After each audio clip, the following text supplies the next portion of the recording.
Isang mapagpalang araw sa inyong lahat, mga kakwentuhan. Kumusta po kayo? Sana ay nasa mabuti kayong kalagayan, saan man kayo naroroon. Gaya ng dati, narito na naman tayo upang buksan ang isang pahina ng buhay na tiyak na kurot sa inyong mga puso.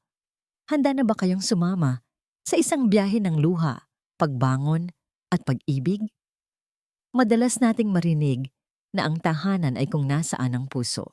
Pero paano kung ang tahanang inakala mong langit ay isa palang impyerno na unti-unting pumapatay sa iyong pagkatao?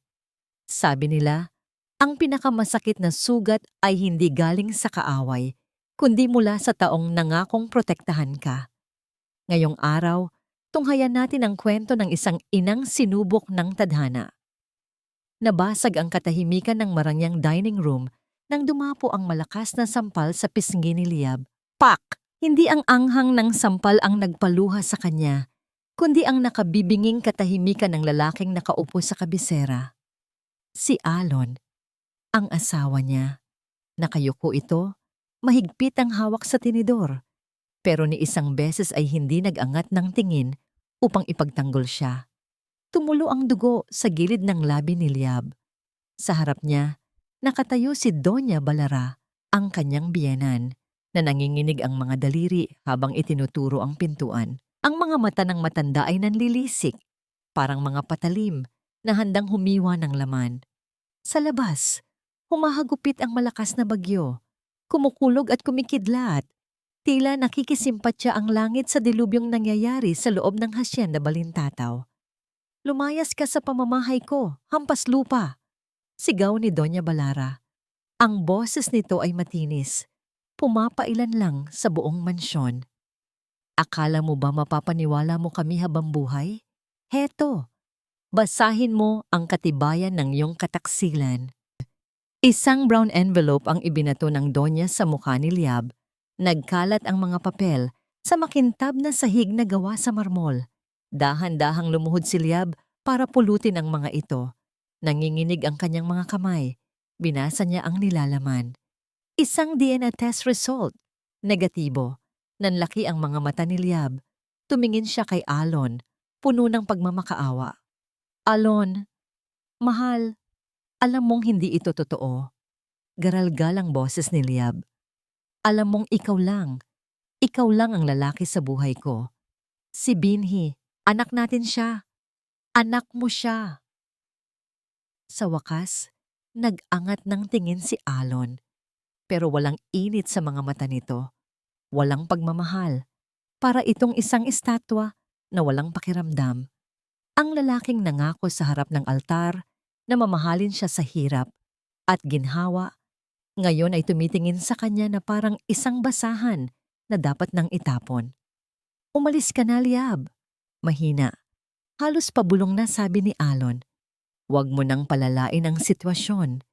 Parang gumuho ang mundo ni Liab. Mas masakit pa ang mga salitang yon kaysa sa sampal ng kanyang biyenan. Narinig mo ang anak ko? Singit ni Doña Balara. Sinanyasan niya ang mga bodyguard na nakatayo sa gilid. Ilabas ang babaeng yan at isama niya ang bastardong anak niya. Ayokong madumihan ang apelyido ng mga Montesillo. Agad na hinawakan ng dalawang malalaking lalaki ang magkabilang braso ni Liab. Kaladkad siya ng mga ito palabas ng dining room, pilit na inilalayo sa hapagkainan na siya mismo ang nagluto kaninang madaling araw para sa kaarawan ng Donya. Ang kare-kare na paborito ni Alon, ang lechon na ipina-order pa niya, lahat ng yon ay baliwala na. Bitawan niyo ako, ang anak ko, nasaan si Binhi? Sigaw ni Liab habang nagpupumiglas. Mula sa kwarto sa itaas, narinig niya ang iyak ng isang bata, si Binhi. Tumakbo pababa si Nanay Ginhawa, ang matandang yaya. Karga-karga ang 5 taong gulang na si Binhi. Umiiyak ang bata, namumula ang muka at halatang may lagnat. Ma'am Liab, ang bata, mainit po ang katawan. Sigaw ni Nanay Ginhawa, pero hinarang siya ng isa pang bodyguard. Akin na ang apo. Hindi, ang batang yan. Agaw ni Liab kay Binhi mula sa mga bisig ni Nanay Ginhawa. Mahigpit niyang niyakap ang anak. Ramdam niya ang init na nagmumula sa maliit na katawan nito. Donya, parang awa niyo na. Lumuhod si Nanay Ginhawa sa harap ni Donya Balara.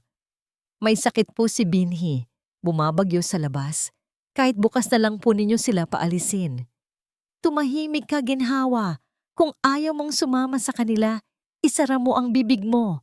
Bulyaw ng Donya. Walang nagawa si Liab nang tuluyan silang itulak ng mga bodyguard palabas ng main door. Ang lamig ng hangin ay sumalubong sa kanila. Ang ulan ay parang mga karayom na tumutusok sa balat.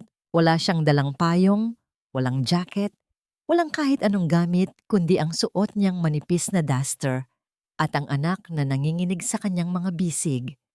Narinig niya ang lagitik ng mabigat na bakal na gate ng Hacienda Balintataw habang dahan-dahan itong nagsasara.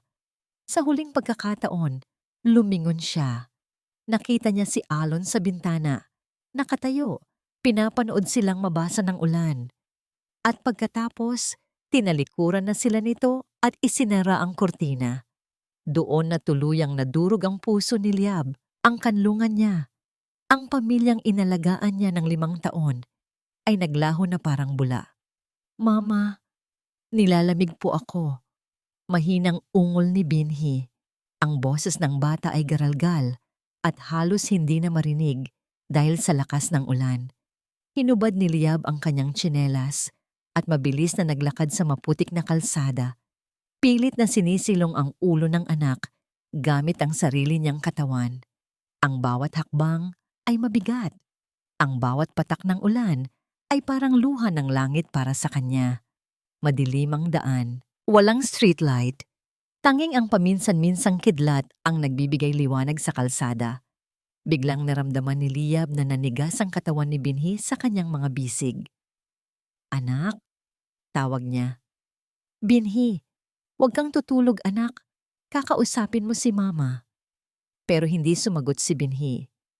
Sa halip, nagsimulang manginig ng matindi ang bata. Nanlaki ang mga mata nito at bumula ang bibig. Kombulsyon. Nataranta si Liab. Napaluhod siya sa gitna ng kalsada, sa gitna ng putik at baha. Tulong! Tulungan niyo kami! Sigaw niya. Pero nilamon lang ng kulog ang kanyang boses. May nakita siyang ilaw ng sasakyan na paparating. Isang magarang kotse. Tumayo siya at kumaway. Halos harangin na ang daan. Parang awa niyo na. Ang anak ko. May sakit ang anak ko. Pero hindi huminto ang sasakyan. Bumusina lang ito ng malakas at humarurot palayo. Tilamsik ng putik ang iniwan sa mukha ni Liab. Yakap-yakap ang anak na nangingisay. Tumingala si Liab sa madilim na langit.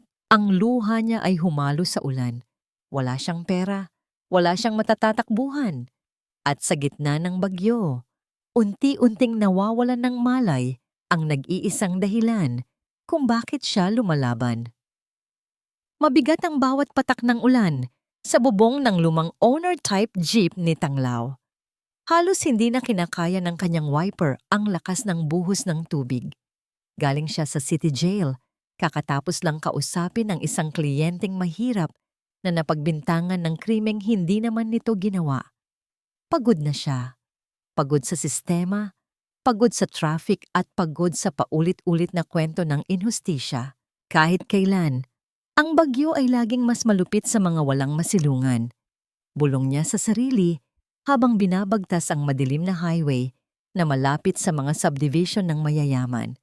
Sa kanyang kanan ay ang matatayog na pader ng mga eksklusibong village.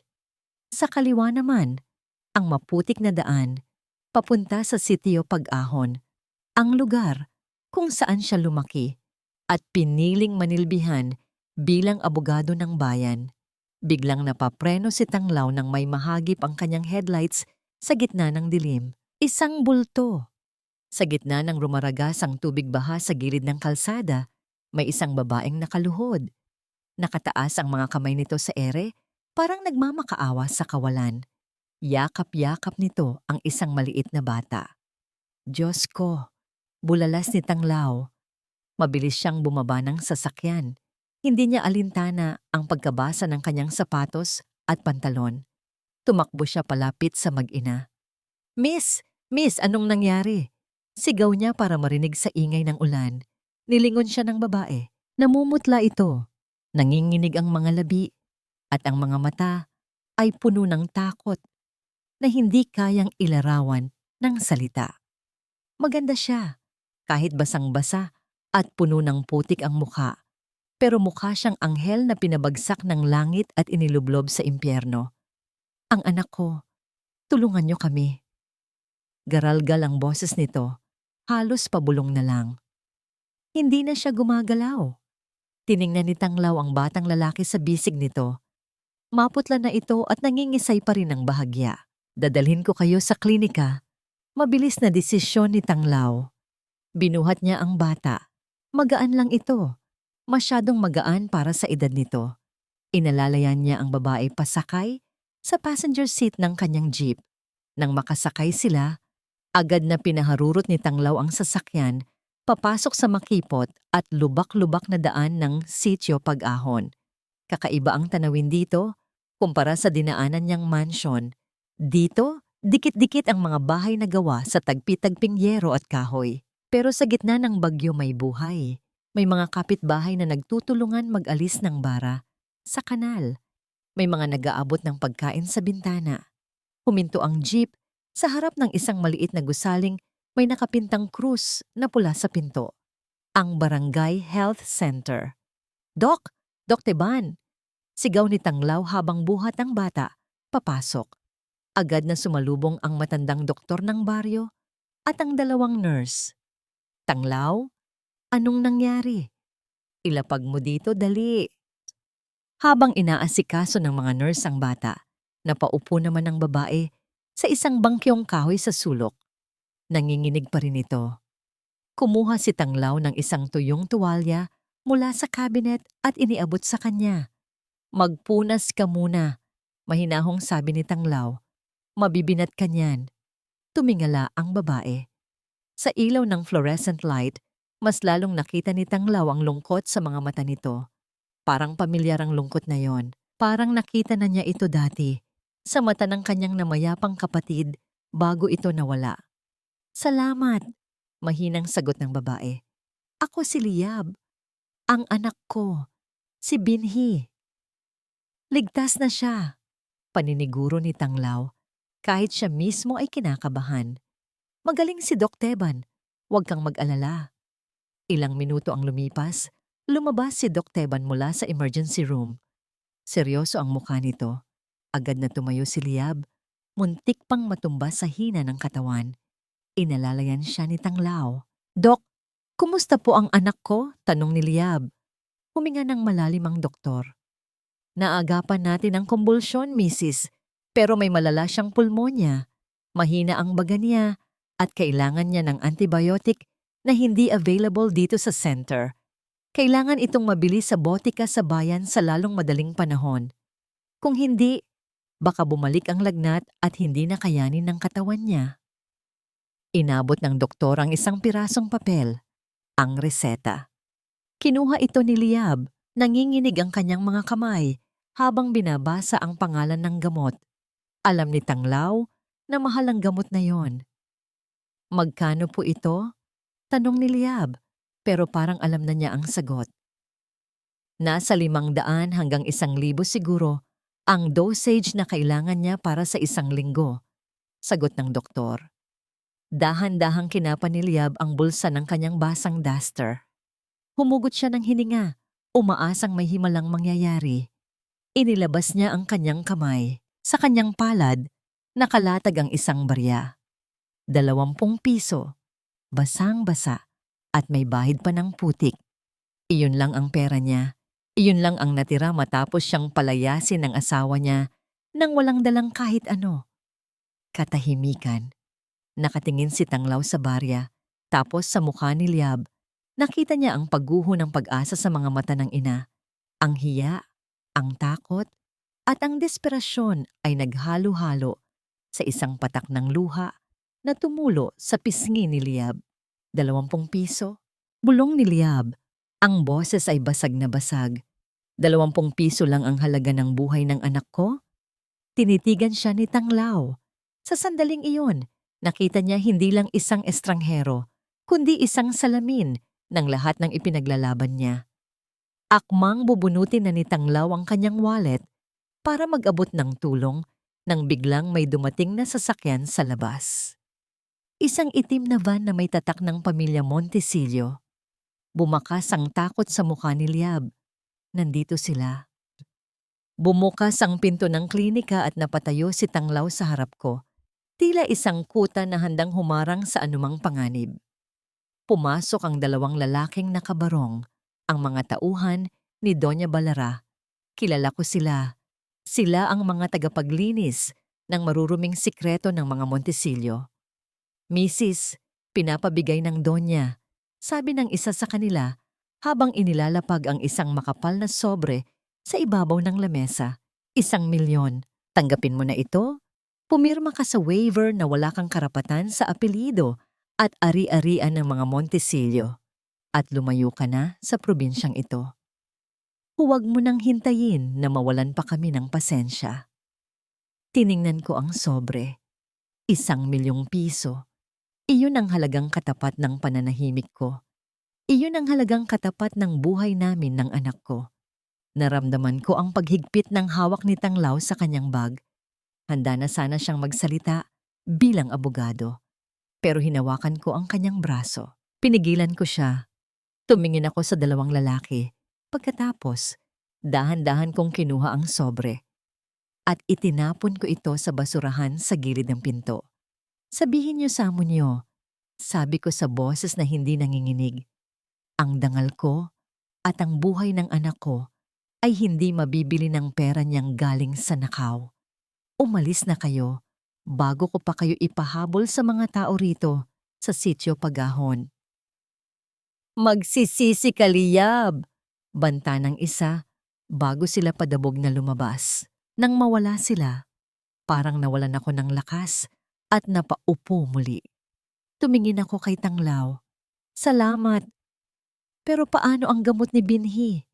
Ang 20 piso ko. Huwag kang mag-alala. Ako na ang bahala sa gamot, sabi ni Tanglaw. Pero umiling ako. Hindi pwedeng habang buhay akong aasa sa awa ng iba. Tanglaw, kailangan kong tumayo. Kinapa ko ang maliit na tahi sa laylayan ng aking duster. Doon, itinago ko ang huling alaala ng kasal namin ni Alon, ang aking wedding ring, isang gintong singsing na may maliit na diamante. Para sa iba, simbolo ito ng pag-ibig, pero para sa akin, simbolo na lang ito ng mga kasinungalingan. Tanglaw, dalhin mo ako sa sanglaan ngayon din. Matapos maisanglaang singsing, nakabili ako ng gamot ni Binhi at may natira pang kaunting puhunan.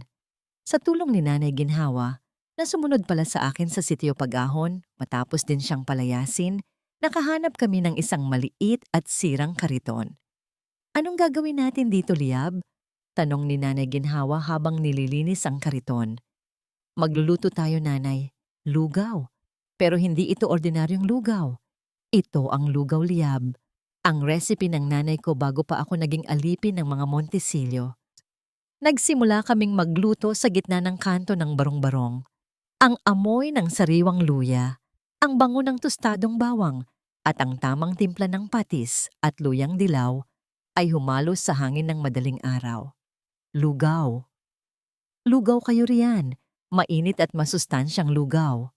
Sigaw ko, habang pasa ng anak kong unti-unti nang bumubuti ang pakiramdam sa likod ko. Noong una, pinagmamasdan lang kami ng mga tao, ang mga tricycle driver, ang mga labandera, ang mga batang lansangan. Pero nang matikman ng isa, nagsunuran na ang lahat. Napakasarap nito, Aling Liab. Parang yakap ng isang ina ang bawat higop, sabi ni Mang Teodoro, isang kargador. Sa isang sulok, nakita ko si Tanglaw na nakatayo. Pinapanood kami. Lumapit ako sa kanya at iniabot ang isang mainit na mangkok ng lugaw. Tikman mo! Hamon ko sa kanya nang may maliit na ngangiti. Humigop si Tanglaw. Bigla siyang natigilan. Ang kanyang mga mata ay nanlaki at tila may naalala. Ang lasang ito, Bulong ni Tanglaw. Ang boses ay puno ng emosyon. Ito ang lasa ng lugaw na laging niluluto ng kuya ko noong nabubuhay pa siya. Paano mo nalaman ang timplang ito, Liab? Hindi ko nasagot ang tanong niya dahil biglang huminto ang isang itim na SUV sa tapat ng aming pwesto. Sa bintana, nakita ko ang isang pamilyar na mukha na kumuha ng litrato sa amin. Si Alon. Nakita ko ang pagkadiskrimina at puot sa kanyang mga mata nang makita niyang kasama ko ang ibang lalaki. Sa loob ng napakalawak at napakalamig na opisina ni Doña Balara sa Hacienda Balintataw, tanging ang tunog ng pag-ikot ng mamahaling orasan ang naririnig. Nakatayo si Alon sa harap ng bintana, hawak ang kanyang cellphone. Sa screen, paulit-ulit niyang tinitingnan ang litratong kinuha niya kanina sa sitio Pag-ahon. Naroon si Liab. Nakangiti ito habang inaabutan ng lugaw ang lalaking iyon, si Tanglaw. Ang lalaking tinitingala bilang bayani ng mga mahihirap. Hindi ko akalain na ganoon siya kabilis makahanap ng kapalit. Bulong ni Alon sa sarili. Naramdaman niya ang isang pamilyar na kurot sa kanyang dibdib. Inggit. Selos. Pero higit sa lahat, ang galit na tila unti-unti siyang kinakain. Gusto niyang isipin na kaya lang siya nagagalit ay dahil dinudumihan ni Liab ang pangalan ng kanilang pamilya. Pero alam niya sa loob-looban niya, nasasaktan siyang makitang masaya ang asawa niya sa kabila ng lahat ng ginawa nila. Bumukas ang pinto at pumasok si Doña Balara. Bit-bit ang isang baso ng mamahaling wine. Ang kanyang bawat hakbang ay puno ng awtoridad at puot. Huwag mong sayangin ang oras mo sa pagtingin sa basurang yan, Alon. Malamig na sabi ng Donya. Lumapit siya sa anak at kinuha ang cellphone nito, tsaka itinapon sa lamesa. Ang isang Montesillo ay hindi dapat bumababa sa lebel ng isang tindera ng lugaw. Mama, kumakalat na sa social media ang tungkol sa kanya, sagot ni Alon. Bakas ang kaba sa boses. Maraming nagtatanggol sa kanya. Tinatawag siyang inspirasyon ng bayan. Kapag nalaman ng mga tao na tayo ang nagpalaya sa kanya habang may sakit ang bata. Walang makakaalam kung sisiguraduhin nating hindi na siya makakapagsalita. Putol ng Donya. Humigop siya ng alak at tumingin sa malayo. Ang akala ng babaeng yan ay sapat na ang pagsisikap para mabuhay. Hindi niya alam na sa mundong ito, ang kapangyarihan ay hindi nakukuha sa pagluluto ng tsaw, kundi sa pagkontrol sa mga taong gumagawa ng batas. Lalong naging madilim ang aura ni Doña Balara. Para sa kanya, si Liab ay hindi lang isang nakakairitang langaw. Isa itong banta sa isang lihim na matagal na niyang ibinaon sa lupa. Alam ni Doña Balara na kung mananatili si Liab sa sitio Pag-ahon, baka aksidenteng malaman nito ang tungkol sa tunay na kasaysayan ng Hacienda Balintataw, na ang lupaing kinatatayuan nila ngayon ay ninakaw lang mula sa mga ninuno ng mga taong nakatira sa kanto ng barong-barong na yon. At ang mas nakakatakot para sa Donya, si Tanglaw. Alam niyang kapatid si Tanglaw ng lalaking kinuha niya ang buhay taon na ang nakakalipas para protektahan ang dangal ni Alon. Inutusan ko na ang alkalde. Patuloy ng Donya habang nakangisi ng mapait. Hindi sapat na kunin ang kariton niya. Sisiguraduhin kong bawat tao sa sitio Pag-ahon ay titingin sa kanya bilang isang sumpa. Sisirain natin ang tanging bagay na mayroon siya, ang tiwala ng mga tao. Pero ang bata, Mama, si Binhi. Mahinang hirit ni Alon. Ang batang yan ay hindi isang Montesillo. Bulyaw ng Donya, dahilan para mapatalon sa gulat si Alon. Huwag mong kalimutan ang kondisyon mo, Alon. Hindi ka magkakaanak. Ang batang yan ay bunga ng isang pagkakamali na hinding-hindi ko papayagang maging tagapagmana ng imperyong binuo ko. Napatitig si Alon sa kanyang ina. Nakita niya ang isang halimaw na nakatago sa likod ng mamahaling alahas at seda. Gusto niyang sumigaw. Gusto niyang sabihing mahal niya pa rin si Liab. Pero ang takot niya sa kanyang ina ay mas matindi kaysa sa kanyang pagmamahal. Sa labas ng mansyon, muling kumulog ng malakas. Sa loob ng opisina, ang plano ay pinalna. Wala nang atrasan. Para kay Doña Balara, ang pag-ubos kay Liab ay hindi lang negosyo. Ito ay isang paraan para manatiling nakabaon ang mga kalansay sa loob ng kanilang aparador. Tapos na ang laro, Liab Marahuyo. Pagtatapos ng Donya habang ibinubuhos ang natitirang alak sa baso. Kung gusto mong maging abo, ibibigay ko sa iyo ang apoy na hinahanap mo. Sa sandaling iyon, ang lahat ng utos ay naibigay na. Ang mga opisyal ng munisipyo, ang mga bayarang troll sa internet, at ang mga tauhang handang gumamit ng dahas ay nakahanda na para sa iisang layunin. Ang burahin ng pangalang Liab sa mukha ng mundo. At si Alon, sa kabila ng kanyang konsensya, ay nanatiling tikom ang bibig, muling nagpasilong sa ilalim ng pakpak ng kanyang malupit na ina. Hindi kailanman malilimutan ni Tanglaw ang kulay ng langit noong gabing iyon. Hindi ito asul, hindi rin itim. Ito ay isang nakakatakot na kulay ng kahel at pula na nagmumula sa naglalagablab na apoy sa gitna ng sityo Pagahon. Nasa opisina pa siya noon nang makatanggap ng tawag mula kay Nanay Ginhawa. Sa sobrang taranta, hindi na niya nagawang kuhanin ang kanyang jacket. Mabilis siyang nagmaneho. Ang kaba sa kanyang dibdib ay mas malakas pa sa tunog ng makina ng kanyang jeep. Pagdating niya, sinalubong siya ng makapal na usok. Ang maliit na pwesto ng Lugaw Liab, ang pwestong binuo mula sa huling sentimo at pawis ni Liab, ay nilalamon na ng apoy. Liab! Nasaan si Liab? Sigaw ni Tanglaw habang pilit na humaharurot sa gitna ng nagkakagulong mga tao. Nasa loob siya. Sinusubukan niyang isalba ang gamot ni Binhi at ang huling kinita nila. Sigaw ni Mang Teodoro na noon ay abala sa pagpasa-pasa ng timba ng tubig. Hindi na nag-isip si Tanglaw. Kumuha siya ng isang basang kumot mula sa isang kapitbahay. Ibinalot ito sa kanyang katawan at sumugod sa gitna ng nagbabagang kahoy. Sa loob, nakita niya si Liab. Nakaluhod ito sa gitna ng usok. Pilit na inaabot ang isang garapon ng barya sa ilalim ng nasusunog na lamesa. Umuubo siya ng matindi.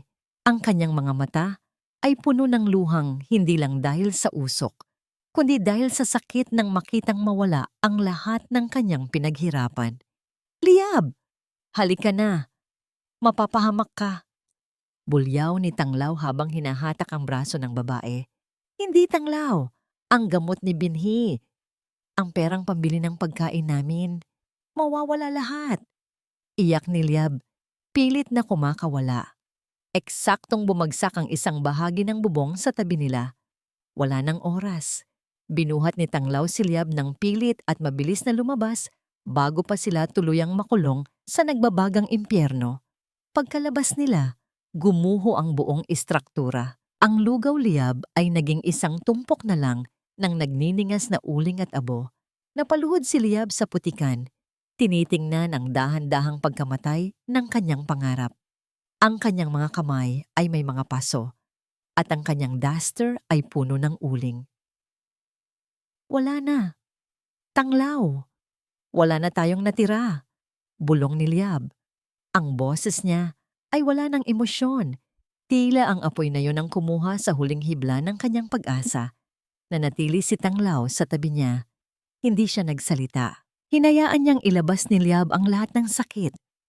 Naramdaman niya ang matinding puot para sa mga taong gumawa nito. Pero alam niyang sa sandaling ito, hindi galit ang kailangan ni Liab, kundi ang presensya ng isang taong hindi siya iiwan. Kinabukasan, ang sityo Pag-ahon ay balot ng lungkot. Ang amoy ng sunog na kahoy ay nananatili pa rin sa hangin. Nakaupo si Liab sa tapat ng abo, nakatulala. Pero sa gitna ng kanyang kawalan ng pag-asa, isang himala ang nagsimulang mangyari. Unang dumating si Mang Teodoro, bitbit ang ilang pirasong kawayan. Sumunod ang mga labandera, dala ang mga pako at martilyo na hiniram pa nila sa kabilang baryo. Ang mga batang lansangan na dati ay binibigyan ni Liab ng libreng lugaw ay dumating din. Bit-bit ang mga tuyong dahon at kahit anong pwedeng gamitin para makatulong. Anong ginagawa niyo? Tanong ni Liab. Ang mga mata ay namumugto pa rin. Hindi namin papayagang manalo ang kasamaan, Aling Liab. Sagot ni Mang Teodoro habang sinisimulang itayo ang poste. Binigyan mo kami ng init ng tiyan noong kami ay nagugutom. Ngayon, kami naman ang magbibigay ng init ng loob sa'yo. Isa-isang naglapitan ng mga tao. Ang bawat isa ay may dalang munting alay. Ang isa ay nagbigay ng 1 kilong bigas. Ang isa naman ay 1 bote ng patis. Ang mga tao sa sitio Pagahon na halos wala ring kinakain ay nag-ambag-ambag para muling itayo ang nasunog na pangarap ni Liab. Ito ang bayanihan, ang tunay na diwa ng mga Pilipino na lumalabas sa gitna ng krisis. Pinanood ni Tanglaw ang tagpong yon mula sa malayo bago lumapit kay Liab. Dala niya ang isang first aid kit. Dahan-dahan niyang kinuha ang kamay ni Liab at sinimulang linisin ang mga paso nito. Nakikita mo ba yan, Liab? Tanong ni Tanglaw habang maingat na naglalagay ng gamot. Hindi ka nag-iisa.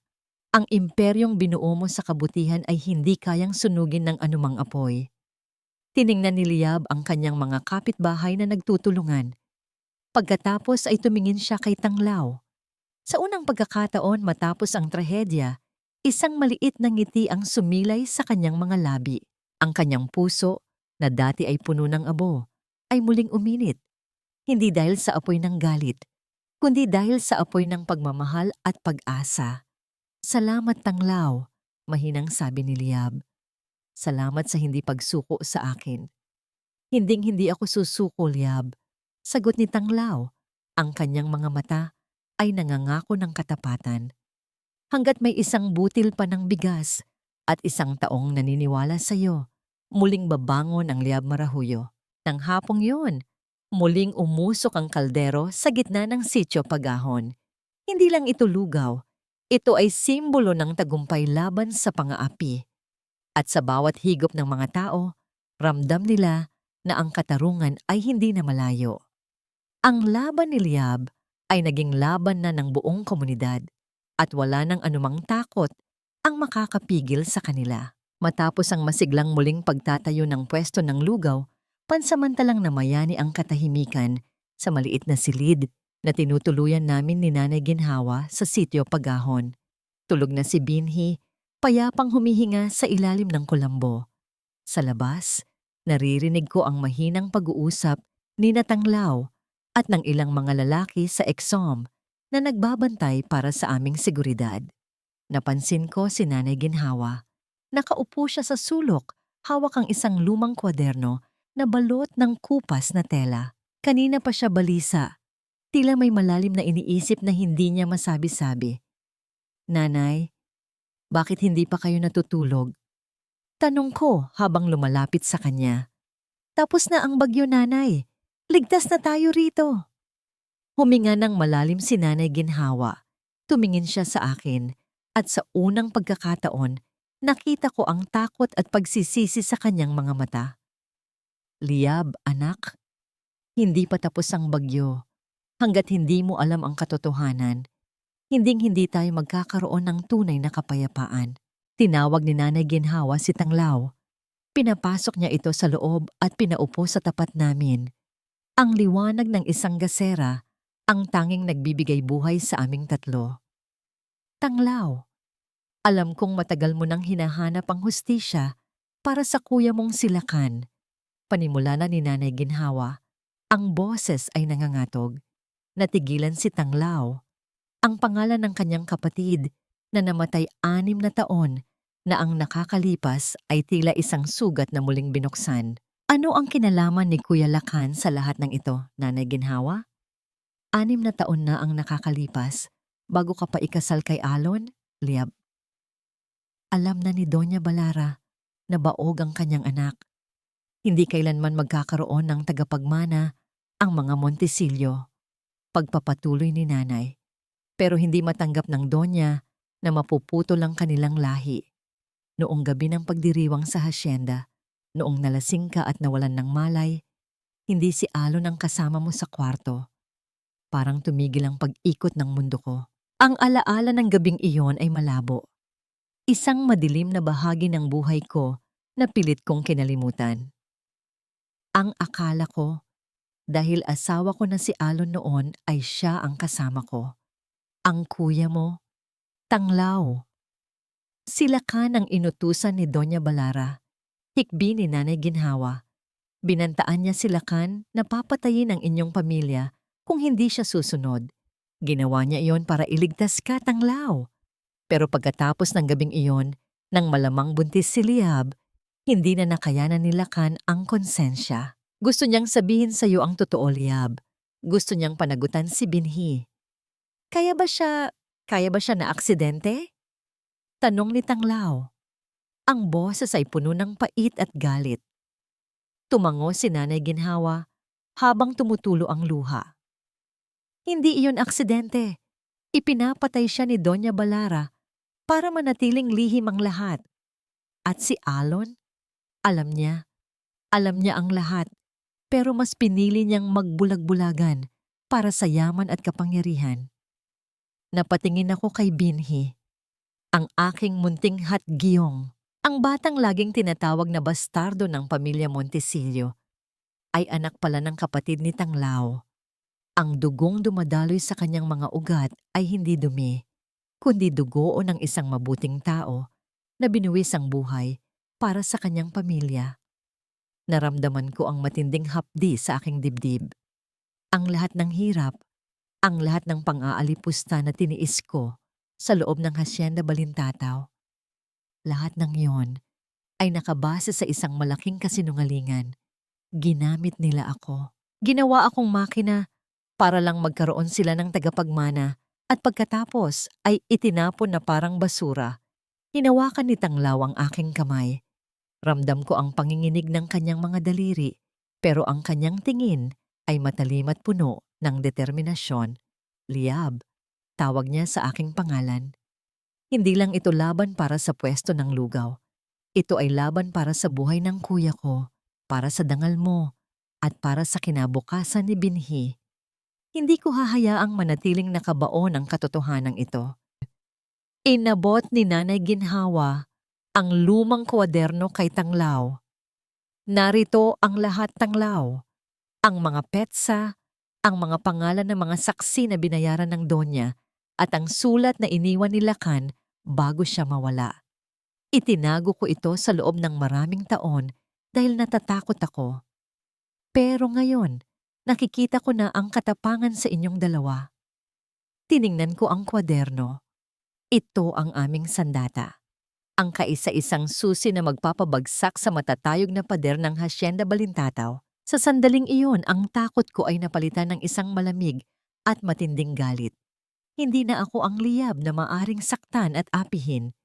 Nanay, Tanglaw, tapos na ang panahon ng pagtatago. Sabi ko habang pinapahira ng aking mga luha.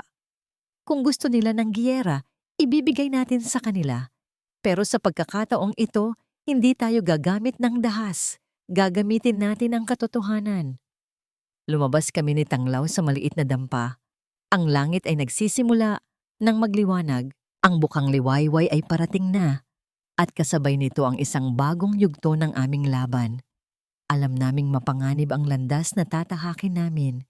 Pero sa bawat hakbang, ramdam namin ang gabay ng mga mahal naming nawala. Ang sitio Pag-ahon ay saksi sa isang sumpa na ang katarungan ay hindi na lamang pangarap, kundi isang paparating na realidad. Liab, nakatayo ako sa harap ng isang maliit na salamin sa aming dampa. Hindi na ako ang Liab na nakadaster na may mantsa ng luha at putik. Suot ko ang isang simpleng puting blusa at maong na pantalon. Malinis, maayos, at may dalang dignidad. Ang buhok ko ay maingat na nakatali. Tumingin ako sa aking mga mata. Wala na roon ang takot. Ang tanging naroon ay ang apoy na nagniningas para sa katarungan. Handa ka na ba? Tanong ni Tanglaw mula sa labas. Tumango ako at lumabas. Kasama namin si Nanay Ginhawa na mahigpit na hawak ang lumang kwaderno na binalot namin sa plastik para hindi mabasa. Hindi kami pupunta sa dulo ng kalsada para magbenta ng lugaw ngayon. Pupunta kami sa gitna ng lungsod, sa matayog na gusali ng Montesillo Group of Companies. Pagdating namin sa lobby, agad kaming sinalubong ng malamig na hangin mula sa aircon at ang mapanghusgang tingin ng mga receptionist. Kumpara sa karangyaan ng gusaling ito, kami ay mukhang mga estranghero. Pero hindi ako yumuko. Naglakad ako ng diretsyo, ang tunog ng aking sapatos ay tila isang martilyo na tumitibok sa sahig na marmol. Hindi kayo pwedeng pumasok ng walang appointment, sabi ng isang gwardya habang nakahawak sa kanyang batuta. Abogado ako ni Mrs. Liab Marahuyo Montesillo, maring sabi ni Tanglaw, sabay pakita ng kanyang IBP card. At nandito kami para sa isang mahalagang pagpupulong sa Board of Directors. Kung ayaw nyo ng gulo sa media, papasukin nyo kami. Dahil sa autoridad sa boses ni Tanglaw, napilitan silang ituro ang elevator. Pagbukas ng pinto sa pinakamataas na palapag, bumungad sa amin ang isang malawak na boardroom. Naroon si Doña Balara. Nakaupo sa gitna, napapalibutan ng mga abogado at mga business partner. Naroon din si Alon na mukhang balisa at hindi makatingin sa akin ng diretsyo. Anong kapangahasan ito? Sigaw ni Doña Balara nang makita kami. Tumayo siya, ang kanyang mga mamahaling hiyas ay kumikinang sa ilalim ng mga chandelier. Guards, bakit hinayaan niyong makapasok ang tinderang ito rito? Hindi ako nandito para magbenta ng lugaw, Doña Balara, sabi ko. Ang boses ko ay buo at matatag na umalingaw-ngaw sa buong kwarto. Nandito ako bilang asawa ni Alon, bilang ina ni Binhi, at bilang kinatawan ng sitio Pag-ahon. Tumawa ng mapait ang matanda. Asawa? Pinirmahan mo na ang pagiging wala mong kwenta nung gabing pinalayas kita. At ang batang yan, isang mantsa sa aming lahi. Ang mansa ay wala sa anak ko, kundi nasa mga kamay niyo. Sagot ko. Lumapit ako sa mahabang lamesa at inilapag ang kopya ng DNA test na ginawa namin ni Tanglaw ng palihim, kasama ang mga dokumentong galing sa kwaderno ni Nanay Ginhawa. Alam namin ang totoo, sabi ni Tanglaw, habang nakatitig ng matalim kay Doña Balara. Alam namin na si Binhi ay anak ni Lacan, ang kuya ko na ipinapatay niyo, para lang itago ang katotohanang baog ang anak niyo. Natahimik ang buong kwarto. Ang mga business partner ni Doña Balara ay nagsimulang magbulungan. Nakita ko ang pamumutla ni Alon. Akmang magsasalita ang Doña, pero hindi ko siya binigyan ng pagkakataon. Akala niyo ba ay pera lang ang kailangan ko? Pagpapatuloy ko. Ang lugaw na tinitinda ko ay nagpapakain ng mga taong nagugutom, pero ang pera niyo ay pumapatay ng konsensya. Ang Hacienda Balintataw ay binuo sa nakaw na lupa, at ang pamilya niyo ay binuo sa mga bangkay ng mga taong nagmahal sa inyo. Wala kayong ebidensya, hiyaw ng Donya, pero nanginginig na ang kanyang mga labi. Meron kami, Donya, sabi ni Nanay Ginhawa habang humahakbang pasulong. Nandito ang lahat ng transaksyon, ang lahat ng banta, at ang huling sulat ni Lacan. Hindi na kayo makakatakas. Sa gitna ng tensyon, biglang tumayo si Alon. Tama na, Mama. Lumingon ang lahat sa kanya. Alon, maupo ka. Utos ng Donya. Hindi. Sigaw ni Alon.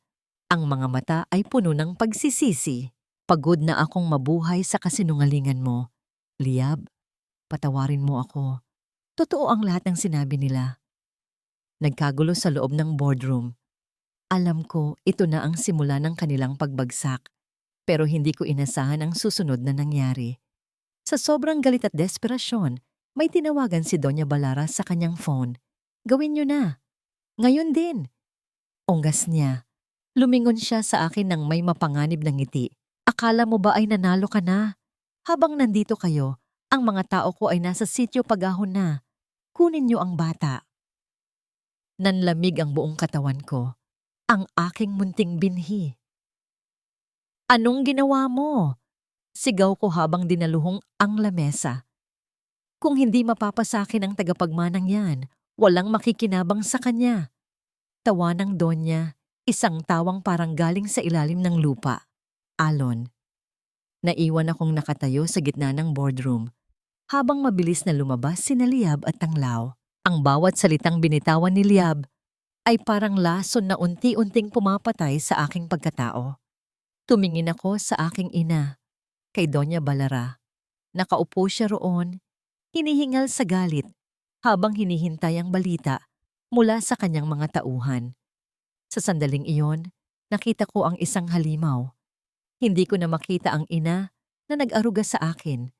Ang nakikita ko na lang ay isang babaeng handang pumatay ng bata para lang sa kanyang garbo at kayamanan. Mama, itigil mo na ito. Pabulong kong sabi. Ang boses ko ay nanginginig sa takot at galit. Tumahimik ka, Alon. Ginagawa ko ito para sa'yo. Para sa kinabukasan mo. Bulyaw niya. Hindi ko kailangan ng kinabukasan na binuo sa dugo ng isang inosenteng bata. Sigaw ko sa kanya. Iyon ang unang pagkakataon sa buong buhay ko na sinigawan ko siya. Hindi na ako nag-isip pa. Kinuha ko ang susi ng aking sasakyan at tumakbo palabas. Alam ko kung saan dadalhin ng mga tauhan niya ang bata. Sa isang lumang bodega sa gilid ng Hacienda Balintataw, ang lugar kung saan madalas itago ng pamilya ang mga ilegal na kagamitan.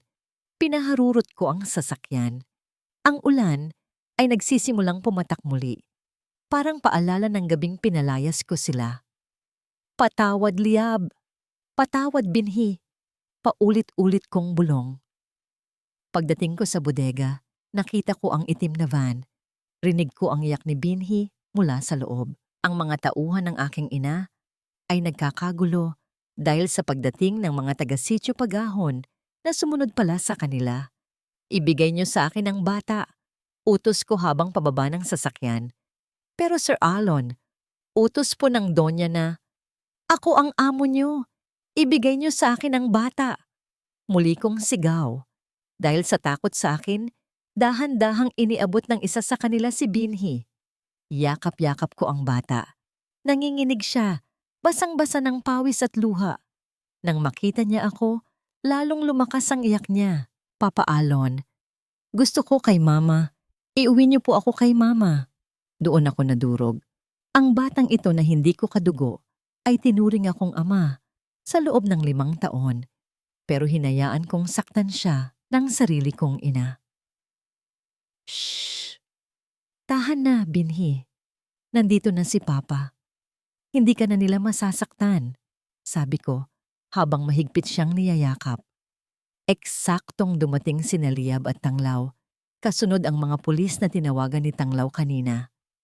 Pagbaba ni Liab, agad siyang tumakbo palapit sa amin. Nakahanda na ang mga tauhan ng aking ina na bumunot ng baril. Pero humarang ako sa harap nila. Protektado si Binhi sa aking likuran.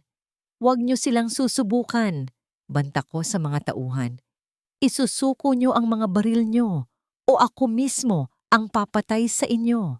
Dahil sa takot at sa dumaraming pulis, napilitang sumuko ang mga tauhan ni Doña Balara. Dahan-dahan kong ibinaba si Binhi at iniabot siya kay Liab. Nagyakap ang mag-ina sa gitna ng putikan. Walang tigil ang yak ni Liab habang sinusuri ang bawat bahagi ng katawan ng kanyang anak. Tumingin siya sa akin. Hindi na galit ang nakita ko sa kanyang mga mata, kundi isang malalim na pasasalamat na hinaluan ng pait. Salamat, Alon, mahina niyang sabi. Liab, patawarin mo ako sa lahat. Sagot ko habang dahan-dahang umaatras. Hindi ko mabubura ang nakaraan, pero sisiguraduhin kong pagbabayaran namin ang lahat ng kasalanan namin. Lumapit ang mga pulis sa akin. Alam ko bilang kasabot sa simula, kailangan ko ring harapin ang batas. Inabot ko ang aking mga kamay para pusasan. Tumingin ako kay Tanglaw na ngayon ay nakatayo sa tabi ni Liab. Protektado ang mag-ina. Alagaan mo sila, Tanglaw, sabi ko. Alagaan mo ang pamilya ng kuya mo. Tumango si Tanglaw, isang seryoso at may respeto na tango. Pinanood ko silang maglakad palayo habang isinasakay ako sa patrol car. Sa wakas, pagkatapos ng mahabang panahon, naramdaman ko ang gaan sa aking dibdib. Maaaring mawala sa akin ang yaman, ang mansyon, at ang kapangyarihan. Pero sa unang pagkakataon sa aking buhay, naramdaman kong naging tao ako muli. Ang siwa ay tapos na at kahit sa likod ng rehas, alam kong ang liwanag ay nagsisimula ng sumikat para sa kanila. Ang buong bayan ay tila tumigil sa pag-ikot nang sumapit ang araw ng makasaysayang paglilitis. Sa labas ng korte, dagsa ang mga tao mula sa sitio Pagahon. Bitbit ang mga placard na may nakasulat na katarungan para kay Liab at hustisya para kay Lacan. Ang kwento ng tinderang ng lugaw na bumangga sa higanting pamilya Montesillo ay naging mitya ng isang malawakang panawagan para sa katotohanan. Sa loob ng silid-pulungan, ang hangin ay mabigat sa tensyon. Nakaupo sa panig ng depensa si Doña Balara. Suot ang kanyang itim na terno at mamahaling perlas. Tila ba ang kanyang kayamanan ay sapat na baluti laban sa batas. Sa kabilang banda, naroon si Liab, katabi si Tanglao. Simple lang ang suot ni Liab, pero ang kanyang aura ay puno ng kapayapaan at lakas. Tumayo si Tanglao bilang abogado ng prosekusyon. Your Honor, panimula niya. Ang boses ay matatag at umaalingaw-ngaw. Ang kasong ito ay hindi lamang tungkol sa paninirang puri o pag-agaw sa isang bata. Ito ay tungkol sa isang sistemang binuo sa kasinungalingan, pagnanakaw ng lupa, at pagpatay sa dangal ng isang tao. Isa-isang iniharap ni Tanglao ang mga ebidensya. Ang lumang kwaderno ni Nanay Ginhawa ay naging susi para buksan ang madilim na kahapon. Ipinakita ang mga dokumento ng bangko na nagpapatunay ng pagbabayad sa mga pekeng saksi noong mamatay si Lacan. Ngunit ang pinakamabigat na dagok sa depensa ay nang tawagin ang huling saksi. Tinatawag ng prosekusyon si Ginoong Alon Montesillo. Saad ni Tanglao, lahat ay napasinghap nang pumasok si Alon na nakasuot ng uniforme ng bilanggo dahil sa kanyang naunang pagkakasangkot. Hindi siya tumingin sa kanyang ina. Dumiretso siya sa witness stand at itinaas ang kanyang kamay para manumpa. Ikinumpisal ko ang lahat. Panimula ni Alon. Ang boses ay basag pero determinado. Ang aking ina, si Doña Balara, ang nagplano ng lahat. Alam niyang hindi ko kayang magkaroon ng anak kaya ginamit niya ang kapatid ni Tanglao na si Lacan. At nang tangkain ni Lacan na sabihin ang totoo, ipinapatay niya ito.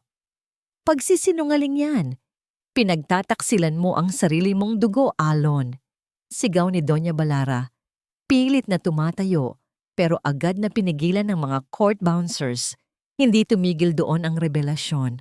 Inilahad din ni Tanglao ang mga tunay na titulo ng lupa ng Hacienda Balintataw. Lumabas na ang lupaing iyon ay hindi pagmamay-ari ng mga Montesillo. Ito ay ninakaw mula sa pamilya Magbanua at iba pang katutubong nanirahan sa sitio Pag-ahon bago pa man dumating ang mga Kastila. Isang lihim na itinago ng Donya sa pamamagitan ng pamimeke ng mga dokumento sa loob ng ilang dekada. Sa bawat salitang lumalabas sa bibig ng mga saksi, unti-unting gumuho ang maskara ni Doña Balara. Ang kanyang pagmamataas ay napalitan ng desperasyon. Nang ibaba ng hukumang hatol, tila gumuho ang buong mundo ng matanda. Guilty on all counts, anunsyo ng hukom. Ang hatol ay habambuhay na pagkabilanggo para sa pag-uutos ng pagpatay, kidnapping at falsification of public documents. Nang piringan ng posas ang mga kamay ni Doña Balara, wala siyang nagawa kundi ang umiyak ng may halo pang galit. Ang kanyang imperyong binuo sa ginto at dugo ay tuluyan ng naglaho. Habang inalalayan siya ng mga pulis palabas, nadaanan niya si Liab. Akala mo ba ay nanalo ka na? Bulong ng Donya sa huling pagkakataon. Tumingin si Liab sa kanya ng may awa. Hindi po ito tungkol sa panalo o talo, Doña Balara. Ito ay tungkol sa pagtatapos ng inyong panlilinlang.